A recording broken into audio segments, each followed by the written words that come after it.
The sustainability of cities is a function of obviously economics, socioeconomic indicators, and the like. And South Africa in particular, and Cape Town in particular, does face its own set of unique challenges in terms of inequality, the shortage of affordable housing, our transport and mobility network, and the backbone, in particular rail, which is suffering, etc. Mega projects of the scale of Bellville Future City really afford the public sector and the city in particular to benefit from the economies of scale argument, where very significant opportunities for demand across different land uses can be deployed over a period of time, and that way reduce price points, improve, therefore, affordability.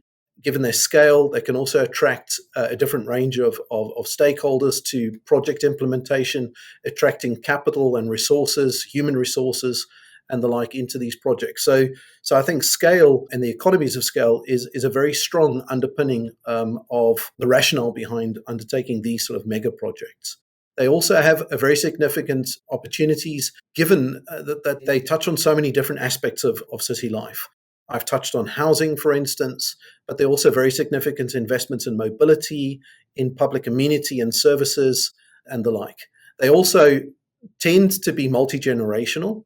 In other words, they're not realized in a short period. They tend to be, achieved over decades. And I guess good examples of that in our local context is the V&A waterfront, for instance, and Century City, which still have very substantial bulk unrealized, and yet they've been in implementation for decades.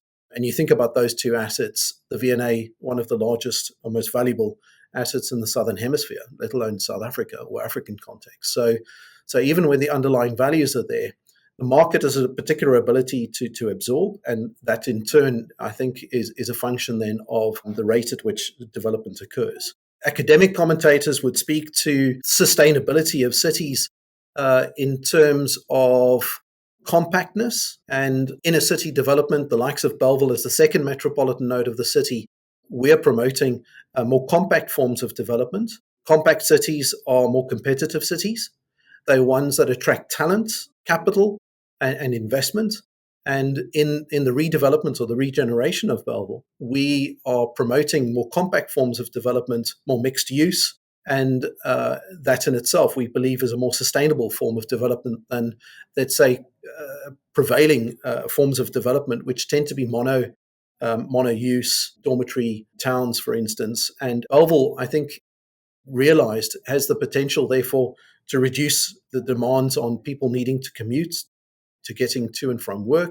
They can literally live, work, and play in an urban setting, which is supportive of that. So in terms of sustainability, the environmental aspect, therefore, is reduced congestion because fewer people are needing to commute, and all the associated benefits that come with that. You've touched on the value that these mega projects bring to the table. What are the opportunities and correspondingly the challenges for the success or the failure of these kind of mega projects? I think economies of scale and the critical importance of revitalizing our urban nodes offer many opportunities through the implementation of these projects. I've touched on justifying more compact forms means you get more efficiencies and effectiveness in terms of public infrastructure investment.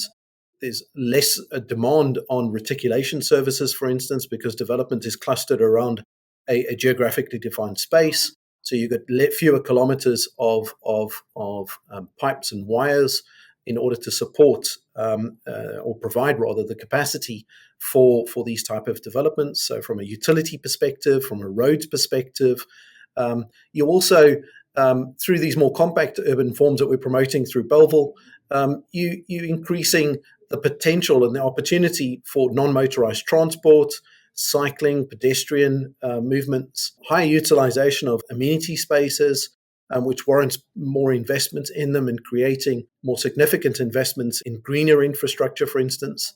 On the sustainability side, I think you will find globally that there's a move to achieve the global development goals and equally also the COP goals associated with carbon reduction and the like. So more compact urban forms place less reliance on fossil fuels, particularly through the reduced movement of people that are commuting, for instance, and the like. So those have positive spin-off, and those opportunities can be exploited.